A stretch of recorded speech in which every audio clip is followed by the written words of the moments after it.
गृह्णीदयद्यदुपबन्धममुक्ष्यमादा शुल्बं सुदस्य नदु तत्तमुक्ष्यमादि यजृम्भदोऽस्य वदने भुवनानि गोपी संवीक्ष्य सङ्गितमना प्रतिबोधितासीत् गृह्णीदयद्यदुपबन्धममुक्ष्यमादा शुल्बं सुदस्य नदु तत्तमुक्ष्यमादि यद्रिम्बदोऽस्य वदने भुवनानि गोपी संवीक्ष्य सङ्गितमना प्रतिबोधितासीत् गृह्णीदयद्यद् उपबन्धममुक्ष्यमादा शुल्बं सुदस्य नदु तत्तमुक्ष्यमादि यद्रिम्बदोऽस्य वदने भुवनानि गोपी संवीक्ष्य सङ्गितमना പ്രതിബോധിതാസീത്.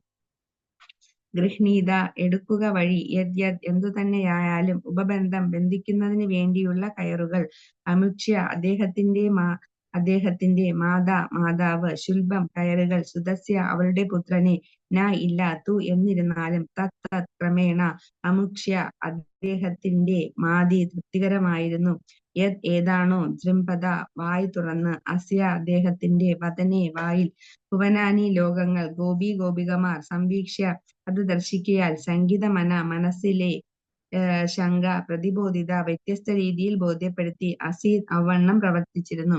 ശ്രീല പ്രഭുപാദ് കി ജയ്. വിവർത്തനം. ഗോപസ്ത്രീ യശോദ കൃഷ്ണന്റെ പോറ്റമ്മ സ്വപുത്രന്റെ കൈകൾ കയറുകളാൽ ബന്ധിക്കുവാൻ ശ്രമിച്ചപ്പോൾ കയറിന്റെ നീളം സദാ അപര്യാപ്തമായി അനുഭവപ്പെടുകയാൽ ഒടുവിൽ ആ ശ്രമം ഉപേക്ഷിച്ചു. ഉടനെ ശ്രീകൃഷ്ണ ഭഗവാൻ പതുക്കെ അദ്ദേഹത്തിന്റെ വായ് തുറക്കുകയും അതിൽ സർവപ്രപഞ്ചങ്ങളും സ്ഥിതി ചെയ്യുന്നത് യശോദ മാതാവ് ദർശിക്കുകയും ചെയ്തു. ഇത് കണ്ട് യശോദയുടെ മനസ്സിൽ സന്ദേഹമുളവായെങ്കിലും സ്വപുത്രന്റെ ഈ അതീന്ദ്രിയ സ്വഭാവത്തെ വ്യത്യസ്തമായ രീതിയിൽ യശോദാമാവന് ബോധ്യപ്പെടുത്തി കൊടുത്തു. ശ്രീല പ്രഭുപാദ് കി ജയ്. ഭാവാർത്ഥം. ഒരു ദിവസം മഹാവികൃതിയായ ഒരു ശിശുവിനെ പോലെ ഭഗവാൻ കൃഷ്ണൻ യശോദ മാതാവിനെ ശല്യപ്പെടുത്തുകയാൽ യശോദ ശിശുവിനെ ശിക്ഷിക്കാനായി അവന്റെ കൈകളെ കയറുകളാൽ ബന്ധിക്കാൻ തുനിഞ്ഞു. എന്നാൽ എത്ര നീളമുള്ള കയറുകൾ ഉപയോഗിച്ചിട്ടും അതെല്ലാം പുത്രനെ ബന്ധിക്കുവാൻ സദാ അപര്യാപ്തമാണെന്ന് ബോധ്യപ്പെടുകയാൽ യശോദ ശ്രമാർത്ഥയായി തീർന്നു. ആ സമയം ഭഗവാൻ അദ്ദേഹത്തിന്റെ വായ് തുറന്നു കാട്ടുകയും സർവ്വലോകങ്ങളും ഒന്നിച്ച് അതിൽ ദർശിച്ച് സ്നേഹനിധിയായ മാതാവ് അത്ഭുതപ്പെടുകയും ചെയ്തു. എന്നാൽ അത് സ്വപുത്രന് തുടർച്ചയായി സംഭവിച്ചുകൊണ്ടിരിക്കുന്ന എല്ലാവിധ വിപത്തുകളിൽ നിന്നും സർവശക്തനായ ഭഗവാൻ കൃപാപുരസരം സംരക്ഷിച്ചു കഴിഞ്ഞിരുന്നത് കൊണ്ടാവാമെന്ന് കൃഷ്ണനോടുള്ള അമിത സ്നേഹത്താൽ യശോദാ മാതാവ് കരുതി. കൃഷ്ണനോടുള്ള ഗാഢമായ വാത്സല്യത്താൽ സ്വപുത്രൻ സ്വയം പരമദിവ്യോത്തമ പുരുഷൻ ഭഗവാൻ നാരായണനാണെന്ന് യശോദയ്ക്ക് ഒരിക്കലും ചിന്തിക്കുവാൻ കഴിഞ്ഞിരുന്നില്ല. പരമോന്നതനായ ഭഗവാന്റെ അന്തരംഗ ശക്തിയായ യോഗമായയുടെ പ്രവർത്തനം അപ്രകാരമാകുന്നു. അത് അദ്ദേഹത്തിന്റെ വിഭിന്ന ഭക്തരോടുള്ള എല്ലാ ഭഗവത് ലീലകളെയും പരിപൂർണമാക്കാൻ, ശ്രേഷ്ഠമാക്കാൻ പ്രവർത്തിക്കുന്നു. അത്തരം അത്ഭുതങ്ങൾ പ്രവർത്തിക്കുവാൻ ഭഗവാൻ ഒഴികെ ആർക്ക് കഴിഞ്ഞിട്ടുണ്ട്? ശ്ലോകം 31.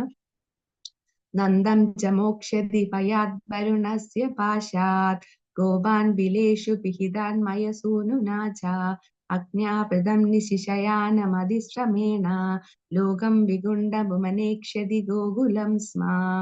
നന്ദം ച മോക്ഷ്യതി ഭയാത് വരുണസ്യ പാശാത് ഗോപാൻ ബിലേഷു പിഹിതാൻ മയസൂനുനാ ച അജ്ഞാപൃതം നിശിശയാനമതിശ്രമേണ ലോകം വിഗുണ്ഡമുപനേക്ഷ്യതി ഗോകുലം സ്മ. നന്ദം ച മോക്ഷ്യതി ഭയാത് വരുണസ്യ പാശാത് ഗോപാൻ ബിലേഷു പിഹിതാൻ മയസൂനുനാ ച അജ്ഞാപൃതം നിശിശയാനമതിശ്രമേണ ലോകം വിഗുണ്ഡമുപനേക്ഷ്യതി ഗോകുലം സ്മ. നന്ദം നന്ദനെ, കൃഷ്ണന്റെ താതൻ, ച മോക്ഷതി രക്ഷിക്കുന്നു, ഭയാത് ഭയത്തിൽ നിന്നും, വരുണസ്യ വരുണന്റെ ജലദേവൻ, പാശാത് മുഷ്ടിബന്ധത്തിൽ നിന്നും, ഗോപാൻ ഗോപാലകനായ, ബിലേഷു പർവ്വത ഗുഹകളിൽ, പിഹിതാൻ പ്രവേശിക്കപ്പെട്ടു, മയന്റെ പുത്രനാ, ച അഗ്നി അബദ്ധം പകൽ സമയങ്ങളിൽ കഠിനമായി അധ്വാനിച്ചിട്ട് നിശി രാത്രിയിൽ ശയനം ശയിക്കുന്നു, അതിശ്രമേന കഠിന പരിശ്രമം കാരണം, ലോകം വികുണ്ഡ അഗ്നിയാകാശം, ഉപനേക്ഷതി അദ്ദേഹം സമ്മാനിച്ചു, ഗോകുലം അത്യുന്നത ലോകം സ്മ തീർച്ചയായും. ശ്രീല പ്രഭുപാദം. ഭഗവാൻ ശ്രീകൃഷ്ണൻ അദ്ദേഹത്തിന്റെ വളർത്തച്ഛൻ നന്ദ മഹാരാജാവിനെ വരുണദേവന്റെ ഭീഷണിയിൽ നിന്ന് രക്ഷിക്കുകയും മയന്റെ പുത്രനാൽ പർവ്വതഗുഹകളിൽ അടയ്ക്കപ്പെട്ട ഇടയബാലന്മാരെ മോചിപ്പിക്കുകയും ചെയ്തു. മാത്രവുമല്ല, പകൽ അന്തിയോളം കഠിനമായി അധ്വാനിച്ചിട്ട് രാത്രി ക്ഷീണത്താൽ ക്ഷീണത്താൽ ഗാഠമായി ഉറങ്ങിയിരുന്ന വൃന്ദാവന നിവാസികൾക്ക് ഭഗവാൻ ആത്മീയാകാശത്തിലെ അത്യുന്നത ലോകത്തിലേക്കുള്ള സ്ഥാനോന്നതി സമ്മാനിക്കുകയും ചെയ്തു. ഈ എല്ലാ പ്രവൃത്തികളും അതീന്ദ്രിയവും സംശയമന്യേ അദ്ദേഹത്തിന്റെ ദിവ്യത്വം അസന്നിഗ്ധമായി തെളിയിക്കുകയും ചെയ്യുന്നതാണ്. ശ്രീല പ്രഭുപാദ് കി ജയ്. ഭാവാർത്ഥം. ഭഗവാൻ ശ്രീകൃഷ്ണന്റെ വളർത്തച്ഛനായ നന്ദ മഹാരാജാവ് രാത്രിയുടെ അന്ത്യയാമത്തിൽ നേരം പുലരാറായെന്ന് തെറ്റായി ധരിച്ച് സ്നാനം ചെയ്യാനായി യമുനാ തീരത്തിലേക്ക് പോയി. അങ്ങനെ യമുനാ നദി തീരത്തെത്തിയ നന്ദ മഹാരാജാവിനെ വരുണദേവൻ വരുണലോകത്തേക്ക് കൂട്ടിക്കൊണ്ടുപോയി. വരുണൻ അപ്രകാരം ചെയ്തത് പിതാവായ നന്ദ മഹാരാജാവിനെ മോചിപ്പിക്കാനെത്തിയ പരമദിവ്യോത്തമ പുരുഷൻ ശ്രീകൃഷ്ണ ഭഗവാനെ ഒരു നോക്ക് കാണുവാൻ വേണ്ടി മാത്രമാണ്. വൃന്ദാവനത്തിലെ നിവാസികളെല്ലാം ഭക്തിയോഗമെന്ന മോഹനിദ്രയിൽ അഥവാ സമാധി എന്ന വിശേഷ രൂപത്തിൽ പരമദിവ്യോത്തമ പുരുഷന്റെ അചലമായ ധ്യാനത്തിൽ സദാ ശ്രീകൃഷ്ണനെ സ്മരിച്ചുകൊണ്ട് സർവദാ നിരതരായിരുന്നതിനാൽ യഥാർത്ഥത്തിൽ നന്ദമഹാരാജാവ് വരുണനാൽ ബന്ദിയാക്കപ്പെട്ടിട്ടില്ലായിരുന്നു. ഭൗതികാസ്തിത്വത്തിലെ ക്ലേശങ്ങളെക്കുറിച്ചുള്ള യാതൊരു ഭയവും അവർക്കില്ലായിരുന്നു. അതീന്ദ്രിയ പ്രേമത്തിൽ പൂർണ്ണ സമർപ്പണത്തിലൂടെ പരമോന്നത ഭഗവാനുമായി സംസർഗത്തിലാകുക ഒരുവനെ ഭൗതിക പ്രകൃതി നിയമങ്ങളാൽ ചുമത്തപ്പെട്ട ക്ലേശങ്ങളിൽ നിന്ന് മോചിപ്പിക്കുന്നുവെന്ന് ഭഗവത്ഗീതയിൽ സ്ഥിരീകരിച്ചിരിക്കുന്നു.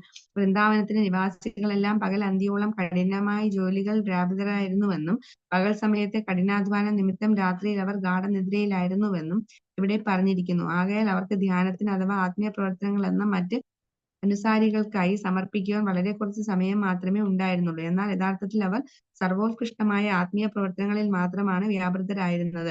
അവരാൽ നിർവഹിക്കപ്പെട്ടതെന്തും ആത്മീയവൽക്കരിക്കപ്പെട്ടിരുന്നു. എന്തുകൊണ്ടെന്നാൽ ശ്രീകൃഷ്ണനുമായുള്ള അവരുടെ ജ്ഞാതീഭാവത്തിൽ പരസ്പര ബന്ധത്തിൽ സർവവും പ്രസ്തുത രീതിയിൽ യോജിപ്പിച്ചിരുന്നു. പ്രവർത്തനങ്ങളുടെ എല്ലാം കേന്ദ്രാശ്രയം ശ്രീകൃഷ്ണനായിരുന്നു. ആ നിലയ്ക്ക് ഭൗതിക ലോകത്തിലെ എല്ലാ കർമ്മങ്ങളും ആത്മീയ ശക്തിയാൽ പരിപൂരിതമായിരുന്നു. ഭക്തിയോഗ പദ്ധതിയുടെ ഗുണമാണത്. ഒരുവൻ കൃഷ്ണന് വേണ്ടിയാവണം സ്വന്തം കർത്തവ്യങ്ങൾ നിറവേറ്റേണ്ടത്. മാത്രവുമല്ല ഏവരുടെയും കർമ്മങ്ങൾ ശ്രീകൃഷ്ണ സ്മരണത്താൽ അഥവാ ആത്മീയ സാക്ഷാത്കാരത്തിലെ സമാധി എന്ന സർവോത്കൃഷ്ട നിദർശനത്താൽ പരിപൂരിതമാകണം. ഹരേ കൃഷ്ണ മാതാജി. ഹരേ കൃഷ്ണ മാതാജി. മാതാജി വായിച്ചതിൽ നിന്ന് മനസ്സിലായതും കൂടെ പറഞ്ഞു. മാതാജി 30, 31 ശ്ലോകത്തില് ഭഗവാന്റെ കൃഷ്ണലീലകളാണ് പറയുന്നത്. രോഹിണി മാതാജി പറയും. മാതാജി രോഹിണി മാതാജി പറഞ്ഞത്. കൃഷ്ണ പ്രണാം. 30, 31 ശ്ലോകങ്ങള് നമ്മള് ഭഗവാന്റെ ലീലകൾ ഓരോ ലീലകളെ പറ്റിയാണ് പറയുന്നത്. എല്ലാവർക്കും വളരെ അറിയുന്ന ലീലകൾ തന്നെയാണ്. ഇപ്പൊ അടുത്തത് നമുക്ക് ദാമോദർ മാസമൊക്കെ വരാനായി. ദാമോദർ മാസത്തിലെ നമ്മള് എപ്പോഴും പറയുന്ന ദാമോദർ ലീലയാണ് ഇതിൽ പറഞ്ഞിരിക്കുന്നത്. ആദ്യത്തെ ശ്ലോകം. അപ്പോ ഇതില് പറഞ്ഞിരിക്കുന്നത് ഭഗവാന് കെട്ടാനായിട്ട് നോക്കുമ്പോ ആ കയറ് ഉപേക്ഷിച്ചു എന്നുള്ളതാണ് പറയുന്നത്. ഇപ്പൊ പല കൽപ്പങ്ങളിലായിട്ടാണ് ഈ ലീലകളൊക്കെ നടക്കുക എന്ന് പറയും. എന്ന് വെച്ചാൽ ഇപ്പൊ നമ്മൾ ഈ ഇത് ഭാഗവതം വായിക്കുന്ന സമയത്തും ധാരാളം ബ്രഹ്മാണ്ടങ്ങളില് ഭഗവാന്റെ ലീലകൾ നടന്നുകൊണ്ടിരിക്കുകയായിരിക്കും എന്നാണ് പറയുക. ഒരു ബ്രഹ്മാണ്ടത്തില് ദാമോദര ലീല നടക്കുന്നുവെങ്കിൽ വേറൊരു ബ്രഹ്മാണ്ടത്തില് ഗോവർദ്ധന ലീലയായിരിക്കും നടക്കുക. അങ്ങനെ അതുപോലെ അനേക കോടി ബ്രഹ്മാണ്ടങ്ങളുണ്ട് ഈ പ്രപഞ്ചത്തില്. അതിൽ ഒരു ബ്രഹ്മാണ്ടത്തിൽ നമ്മൾ എല്ലാവരും ജീവിക്കുന്നു എന്നാണ് നമ്മൾ മനസ്സിലാക്കേണ്ടത്.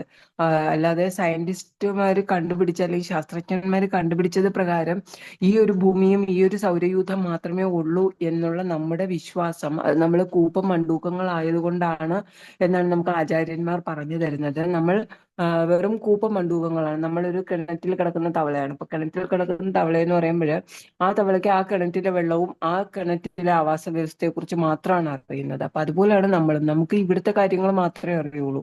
ഇവിടെ ശാസ്ത്രജ്ഞന്മാർ എന്ത് പറഞ്ഞു തരുന്നോ അത് മാത്രമാണ് നമ്മൾ വിശ്വസിക്കുന്നത്. അപ്പൊ നമുക്ക് ലഭിച്ചിരിക്കുന്ന ശാസ്ത്ര ഗ്രന്ഥങ്ങൾ എന്താണോ പറയുന്നത് അത് മാത്രമാണ് നമുക്കറിയുന്നത്. പക്ഷേ ഇതുപോലെ ധാരാളം പ്രപഞ്ചങ്ങളുണ്ട്, ധാരാളം ബ്രഹ്മാണ്ടങ്ങളുണ്ട്. അവിടെയെല്ലാം ജീവജാലങ്ങൾ, അവിടെയെല്ലാം ഭഗവാന്റെ ലീലകള് നടന്നുകൊണ്ടിരിക്കുന്നു, ഭഗവാന്റെ നിത്യലീലകൾ നടന്നുകൊണ്ടിരിക്കുന്നു എന്ന് വേണം നമ്മൾ വിശ്വസിക്കാൻ. അത് വേണം നമ്മൾ മനസ്സിലാക്കാൻ.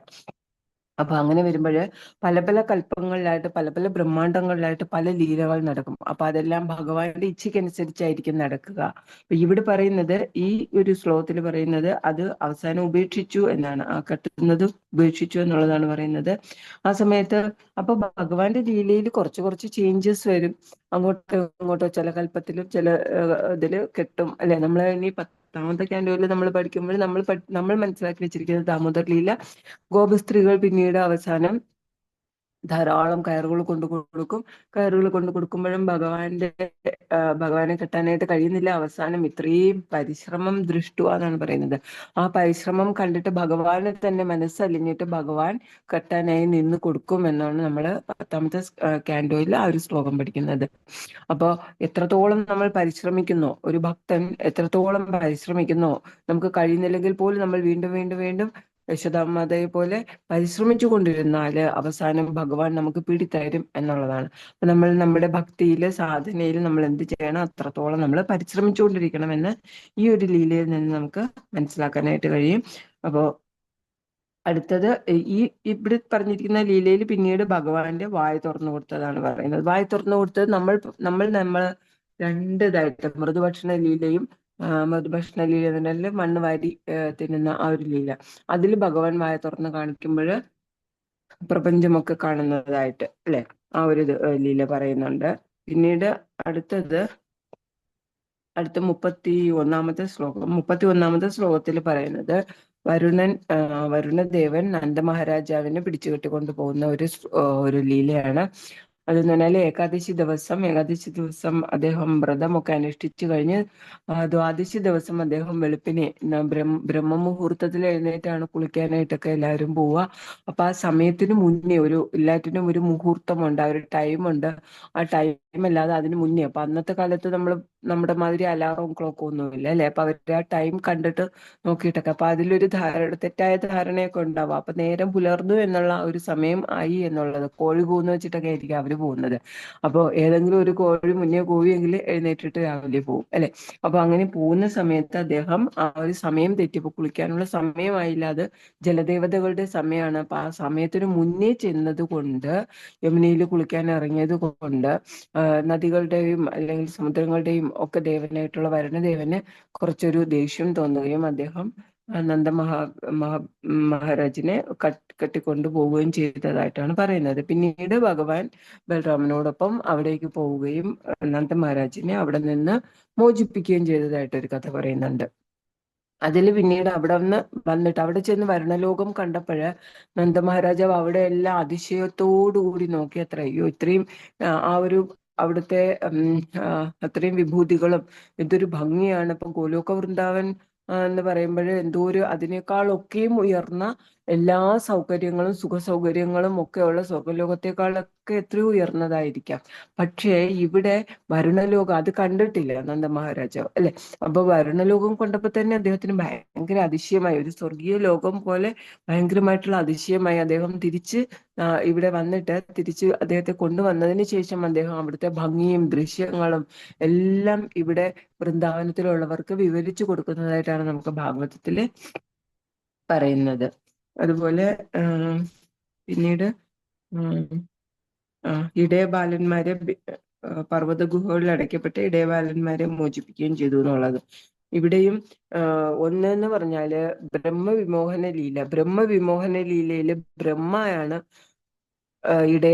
ഇടയബാലന്മാരെ എല്ലാം കൊണ്ടുപോകുന്നത് അല്ലെ. എല്ലാവർക്കും അറിയായിരിക്കും അത്. ബ്രഹ്മവിമോഹന ലീലയില് ബ്രഹ്മ വന്നിട്ട് പശുക്കളെയും പശുക്കിടാങ്ങളെയും എല്ലാം കൊണ്ടുപോകുന്ന സമയത്ത് ഭഗവാൻ ഒരു വർഷക്കാലം ഭഗവാൻ തന്നെ സ്വയം വിസ്തരിക്കും. അത്രയും കുട്ടികളായിട്ടും അത്രയും തന്നെ കിടാങ്ങളായിട്ടും പശുക്കളായിട്ടും ഒക്കെയും ഭഗവാൻ തന്നെ വിസ്തരിക്കും. ആ ഒരു ലീലയില്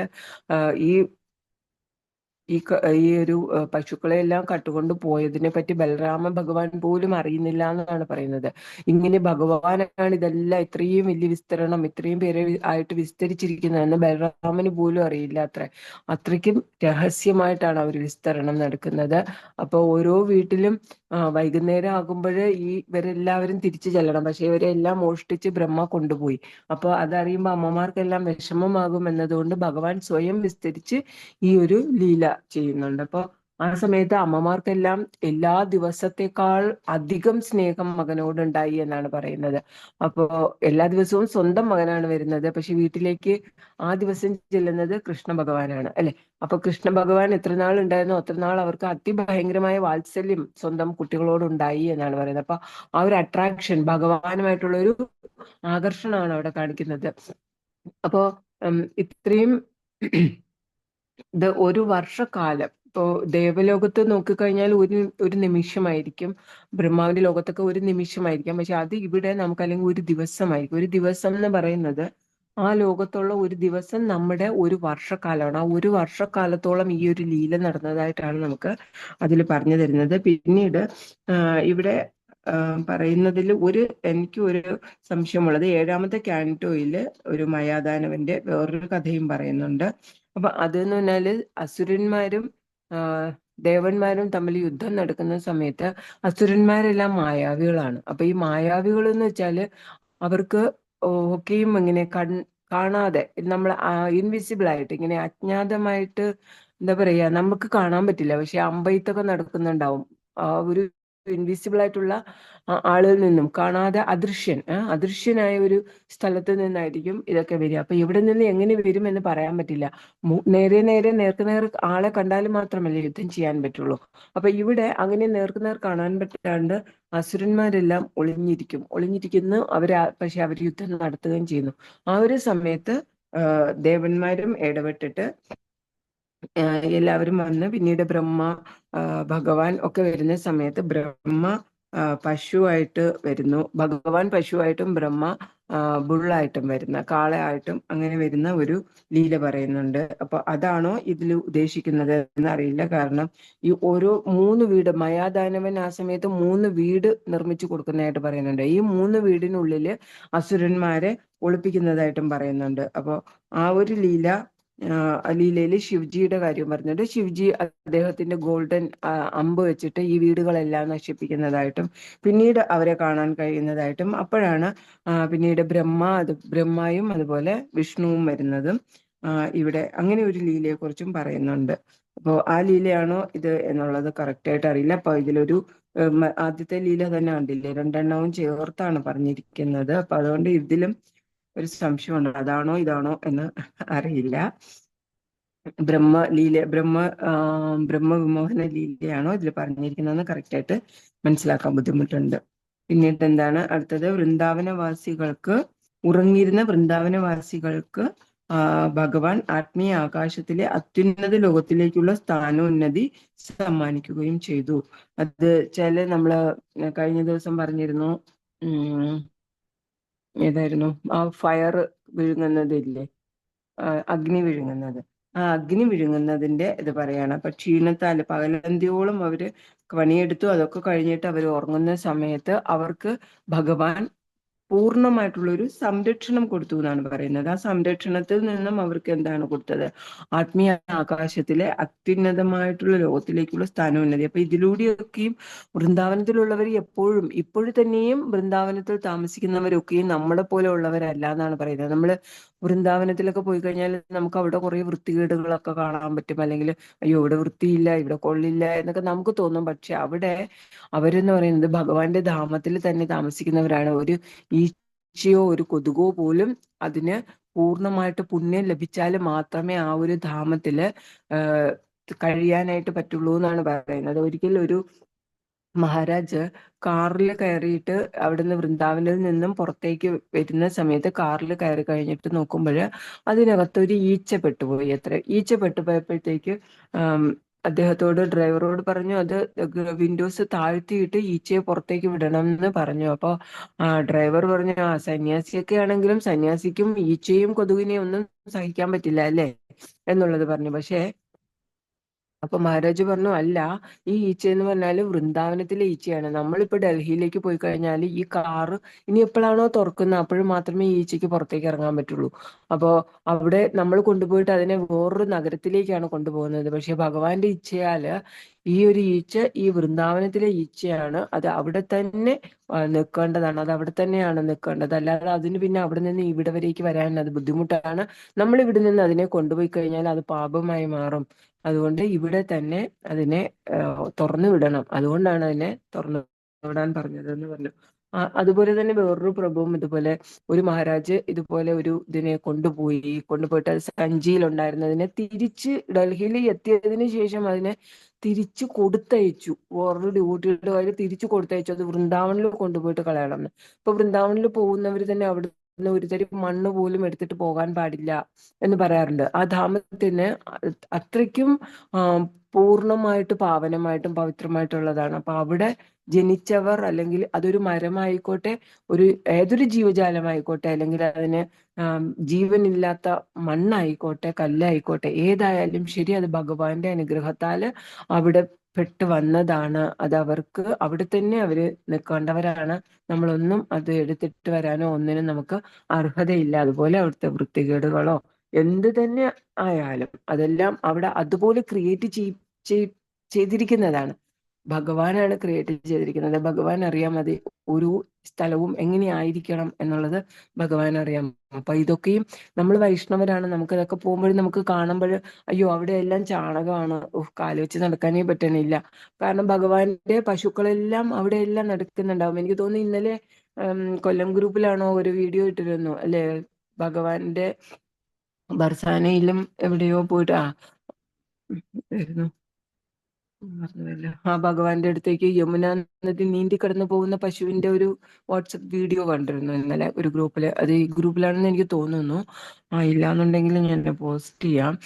അപ്പൊ ആ ഒരു 2 അമ്പലങ്ങളിലും വൈകിട്ട് കൃഷ്ണ നമ്മുടെ ഗ്രൂപ്പിലാണ്. ആണോ പ്രഭു? ഓക്കെ.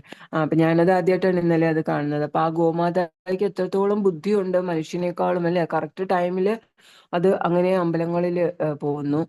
അപ്പോ അങ്ങനെ ദർശിക്കുന്നു. അപ്പൊ ഭഗവാൻ അതൊരു പുണ്യം ലഭിച്ച ആത്മാവാണ്. അതുകൊണ്ടാണ് അപ്പൊ വൃന്ദാവനത്തിലെ ഓരോ ജീവജാലങ്ങളും അതുപോലെ തന്നെ അവർക്ക് ആ ഒരു ഡിസ്ക്രിമിനേറ്റീവ് പവർ ഉണ്ട്, വിവേചന ബുദ്ധി അവർക്കുണ്ട്. അത് ഭഗവാൻ കൊടുത്തതാണ്.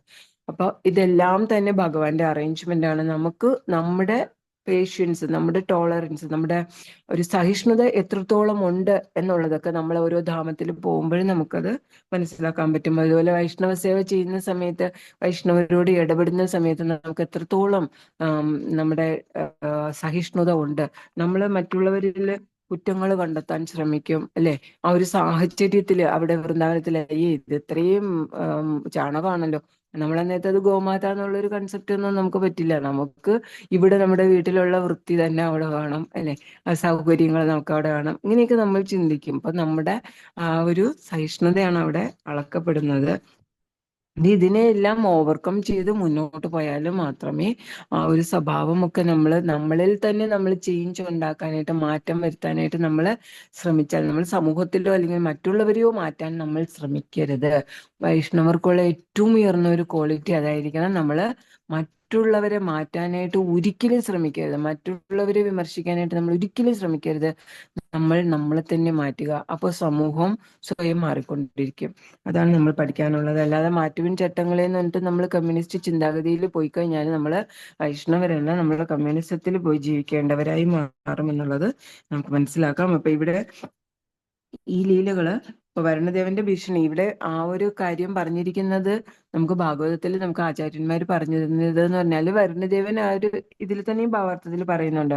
വരുണദേവൻ അന്നേരത്തെ നന്ദമഹാരാജാവിനെ കൊണ്ടുപോയതൊക്കെ അപ്രകാരം ചെയ്തത് ഭഗവാനെ ഒന്ന് കാണാൻ വേണ്ടി, ഭഗവാനെ ഒന്ന് ദർശിക്കാൻ വേണ്ടിയാണ് എന്ന് പറയുന്നുണ്ട്.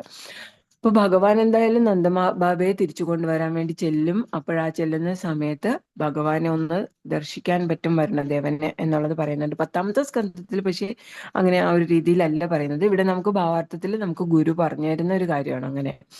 10ാമത്തെ സ്കന്ധത്തിൽ വരുണദേവന്റെ ഇതിൽ അങ്ങനെയല്ല പറയുന്നത്. വരുണദേവനെ തെറ്റുപറ്റി കൊണ്ടുപോവുകയും പിന്നീട് വരുണദേവൻ മാപ്പ് പറയുന്നു, ഭഗവാനോട് മാപ്പ് പറയുന്നതായിട്ടാണ് പറയുന്നത്. ഹരേ കൃഷ്ണ. ഹരേ കൃഷ്ണ മാതാജി.